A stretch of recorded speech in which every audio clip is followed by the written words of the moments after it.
E aí, pessoal, tudo bem? Geografia com Renato Araújo volta de novo a falar da questão da indústria no mundo.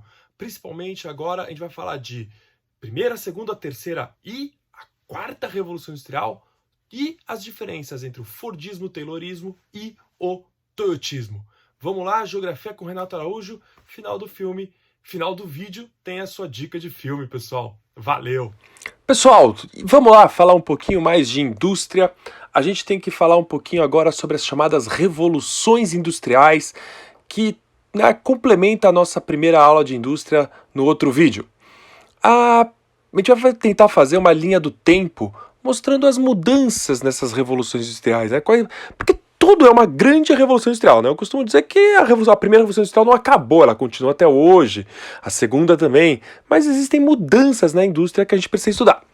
A primeira revolução industrial, que para alguns historiadores foi a que realmente mudou completamente o mundo, aconteceu em final do século XVIII e início do XIX, lá para 1780, 1850. E o principal combustível era o carvão mineral, que alimentava as máquinas a vapor, que logo foram adaptadas às locomotivas, ferrovias, e aos barcos a vapor. E também a criação do tear mecânico, que permitiu que a indústria têxtil pudesse crescer absurdamente, especialmente nos países que eu chamo de países líderes dessa primeira revolução industrial, o Reino Unido, principalmente, e depois a Bélgica. É importante lembrar que você já tinha uma linha de produção mecanizada, no entanto, ainda muito pouco organizada dentro das fábricas. Tudo bem? A primeira revolução industrial, ela continua, ela é muito forte, ela vigora de certa forma até os dias de hoje, dependendo de onde você estiver no mundo, mas ela foi avançando para o que a gente chama de uma segunda revolução industrial, que vai acontecer no final do século XIX, 1880, início do século XX. O carvão mineral continua sendo muito importante, mas além disso, o petróleo e a eletricidade vão assumir a liderança aí das fontes de energia, graças à criação do chamado motor de combustão interna, que permitiu a existência dos carros e a construção das rodovias, e portanto a construção das rodovias que vai mudar completamente o mundo em que a gente vive. Além disso, produtos petroquímicos e também a metalurgia, que vai transformar completamente a nossa sociedade. Os Estados Unidos e a Alemanha eu chamo de países líderes, não que Reino Unido, Bélgica, França e outros não estivessem muito longe, mas eu diria que os países líderes dessa segunda revolução industrial foram Estados Unidos e Alemanha. E dentro das fábricas a gente começa a ver uma nova organização, que a gente vai chamar de fordista-taylorista, que a gente vai ter que estudar ainda nessa aula. No pós-década de 60, 70, final dos anos 60, 70, vai começar aquilo que a gente chama de terceira revolução industrial. A terceira revolução industrial, o petróleo, a eletricidade e até mesmo o carvão mineral, eles continuam muito importantes. No entanto, eu gosto de chamar a atenção para o uso da energia nuclear como a principal fonte, como uma futura, ainda não está bem longe de ser, mas uma futura fonte de energia que começa a ser utilizada em grandes quantidades. Dos principais setores aí que a gente pode estudar, a robótica, a automação, as telecomunicações, a informática e a biotecnologia aparecem como importantes setores dessa terceira revolução industrial. É importante lembrar que, como são indústrias ligadas à tecnologia, há a criação dos chamados tecnopolos, que a gente estudou na aula anterior.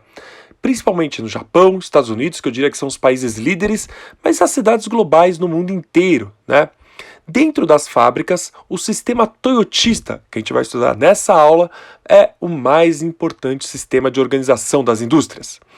É importante notar que na terceira revolução industrial é a primeira vez em que a gente percebe claramente a separação entre o centro de produção e centros de decisão, de gestão.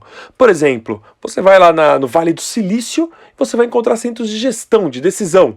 E os centros de produção não são no Vale do Silício, muitas vezes são fábricas em vários lugares do mundo, onde você tem vantagens de localização de produção. É importante lembrar que as revoluções industriais, elas não acabam, elas continuam como se fossem grandes ondas, ok? Então, pessoal, conforme eu falei para vocês, dentro das fábricas, agora na segunda revolução industrial, nós vamos assistir uma nova organização das fábricas, que permitiu que elas produzissem muito mais, de forma muito mais eficiente.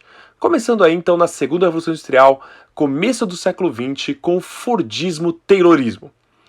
O Taylorismo recebe esse nome porque ele foi pensado principalmente por Frederick Taylor, né, que viveu nos Estados Unidos no final do 19, meados do 19 até o começo do século 20. Ele escreveu um livro chamado Princípios da Administração Científica. Neste livro, ele defende que é preciso tomar atitudes para evitar que os trabalhadores fossem lentos. Para ele, para Taylor, os trabalhadores arrumavam todo tipo de desculpa possível e todo tipo de artimanha possível para serem lentos e protegerem seus empregos. Então, ele vai querer racionalizar o trabalho da fábrica. E para isso, ele vai investir bastante, ele tem uma teoria que vai falar que tem que investir bastante na gerência, ou seja, na capacidade de supervisionar o trabalho dos operários. Ele acreditava que só o dono lá em cima e os trabalhadores na linha não permitia um maior cuidado sobre o que cada trabalhador fazia. Ou seja, com o objetivo de supervisionar o trabalho e planejar a produção e assim evitar a lentidão, Frederick Taylor faz com que você tenha um fracionamento da produção, das etapas da produção, porque cada setor vai ter um gerente responsável, mas há uma maior eficácia na produção, uma maior velocidade. E, junto ao Taylorismo, vai surgir aí o Fordismo, que vem com esse nome porque quem criou ele foi Henry Ford, o dono da Ford Motor Company, que viveu também na mesma época, final do século XIX, e viveu até 47, né, até depois da Segunda Guerra Mundial. Ele vai dizer que é preciso acelerar a produção, e para isso é preciso padronizar a mercadoria. Ele costumava dizer, né, o cliente pode escolher qualquer cor de carro desde que seja preto, ou seja, todos os carros vão ser pretos porque ele não vai poder escolher. O objetivo é o quê? Fazer com que você tenha uma maior produção. E para isso, para aumentar, para acelerar a produção, ele vai criar a linha de montagem, onde você vai ter grandes estoques de mercadorias, de componentes, e se você olhar ali, ó, a mercadoria vai passando por uma esteira onde cada trabalhador vai realizando uma função, tá vendo? Onde as flechinhas vão colocando os estofados, colocando as portas, colocando o teto e por aí vai. É lógico, né, para acelerar a produção não existia nenhum ou quase nenhum controle de qualidade na produção. O que existia de controle de qualidade era no final da produção, né? Isso era uma coisa interessante. O carro mais famoso que vendeu milhões nos Estados Unidos foi o Ford T, que foi o grande carro que durante mais de 15 anos foi produzido. Ele era todo preto, né? Só podia vender preto e ele vendeu milhões de carros, sempre pensando, eu preciso fazer também com que meus trabalhadores comprem esse carro. Por isso, Ford defendia algumas coisas bem interessantes, como, por exemplo, o aumento salarial dos trabalhadores e a diminuição do tempo de trabalho, né? É o chamado American Way of Life, que combinou muito bem com as políticas keynesianas. Para quem não assistiu a aula lá de keynesianismo de capitalismo, vale a pena. Só que com uma questão importantíssima, a criação de uma sociedade de consumo em massa, em que milhões de mercadorias serão vendidas e compradas pelas pessoas. É um consumo em massa, é o que marca a indústria americana e do mundo no século XX. E aí, pessoal, na década de 60, 70, na verdade começa já na década de 50, na terceira revolução industrial, o modelo toyotista vai transformar o mundo completamente, né? O que a gente chama de produção flexível em contradição, né? Em contradição com o modelo fordista, que era o modelo rígido, de produção rígida. O principal pensador do modelo toyotista, considerado aí por muitos, é Taishii Ono, que viveu de 1912 a 1990. E ele se aposentou como vice-presidente da Toyota Motor Company, e é por isso que leva, né, o nome de toyotismo, onde você vai ter uma produção descentralizada, tanto nacional como mundialmente, ou seja, não vai ser a Toyota que vai produzir toda a mercadoria. A Toyota vai terceirizar a produção em diversos fornecedores, fazendo com que essa produção se transforme global até, né? Hoje você tem, pensando no toyotismo, produção de componentes no mundo inteiro e montagem em algumas fábricas. Além disso, ele vai implementar círculos de controle de qualidade, onde a mercadoria vai ser verificada a cada etapa, fazendo com que, quando ela chegar ao final do processo, ela esteja em perfeita condição. Há um investimento pesado em robotização. Muitos culpam o toyotismo pelo chamado desemprego estrutural. E o trabalhador, ele não vai ser um trabalhador fordista onde ele realiza uma função. O trabalhador toyotista, ele realiza até 5 funções. Ele é o que a gente chama de trabalhador polivalente. Uma coisa importantíssima que muitas vezes a gente usa como sinônimo é a ideia do just in time. Ou seja, o toyotismo, o sistema toyotista, ele quer minimizar o estoque tanto do fornecedor, da fábrica e do consumidor. É como se o fornecedor entregasse para ele a peça para ser colocada naquele momento e já ser vendida para o consumidor, num planejamento absurdo para evitar qualquer tipo de desperdício. É o chamado Kanban. E isso foi implementado de forma muito forte ali na Toyota Motor Company, onde você vai ter células de produção e não uma esteira. Não que a ideia da esteira da linha de montagem de Ford tenha acabado, mas a ideia é que seja linhas de produção onde toda a mercadoria é pensada na sua produção. E para terminar essa introdução à indústria, essas questões relativas à indústria, a gente vai falar da quarta revolução industrial, mas na verdade a gente vai ver muito pouco, vocês vão encontrar muito pouco esse nome. Em geral, a gente vai encontrar o nome de Indústria 4.0, ok?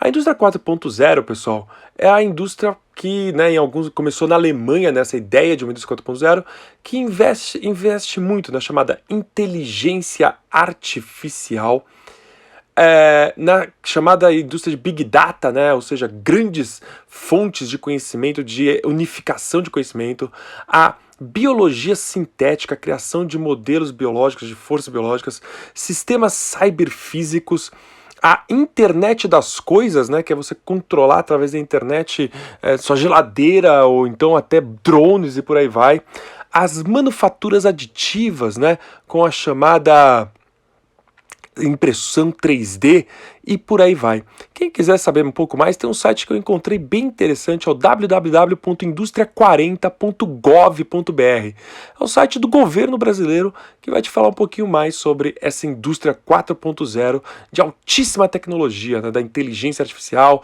da Big Data, né, e dos setores de Facebook, Google e por aí vai. Pensando aqui numa linha do tempo, pessoal, então, para a gente finalizar essa aula de hoje, né? Essas 4 revoluções industriais que vão acontecer ali. A primeira, final do 19, né? Que tem no motor a vapor, aí na máquina a vapor, seu principal setor, sua principal invenção. A segunda, no século XIX, começo do século XX, a eletricidade. A terceira revolução industrial, a revolução industrial da informática, pós-década de 60. E, finalmente, a indústria 4.0, a quarta revolução industrial, que para alguns é a revolução industrial da inteligência artificial, onde cada vez mais, para você se tornar empregado, você precisa ser extremamente qualificado. E essa produção, eu estou pintando ali de verde a flechinha, porque você tem que lembrar, uma revolução não acaba com a outra. Muito pelo contrário, o que a gente percebe é uma continuidade, como se fossem ondas que trazem novos avanços na indústria. Valeu, pessoal! E aí, pessoal, deu para entender tudinho, né, sobre a primeira revolução, a segunda, a terceira e a indústria 4.0, né? E agora com a dica de filme, eu não posso deixar de falar, óbvio, do famoso filme Tempos Modernos do Charlie Chaplin, né, um dos melhores filmes já feitos na história, né? Tem que ver esse filme, talvez você já tenha visto aí na escola, mas vai falar um pouquinho aí da questão do Fordismo, da questão da fábrica no mundo do século XX. Tem um outro filme que, infelizmente, eu só tenho pôster. É um filme que em inglês chama Gung Ho e no Brasil foi lançado como Fábrica de Loucuras. É um filme com Michael Keaton, com direção do Ron Howard, que esse filme mostra um pouquinho uma fábrica japonesa uma indústria japonesa compra uma fábrica americana e implementa o toyotismo quando os funcionários estão acostumados com o Fordismo. E vai mostrar esse conflito. Infelizmente, esse filme nunca foi lançado no Brasil em DVD, então fica a dica aí para quem conhecer alguém aí da Paramount, para algum representante da Paramount no Brasil, para lançar esse filme maravilhoso sobre essa questão entre o Fordismo e o toyotismo, Fábrica de Loucuras, e depois também veja aí Tempos Modernos com Charlie Chaplin. Valeu, pessoal, e fiquem com mais Geografia com Renato Araújo. Valeu!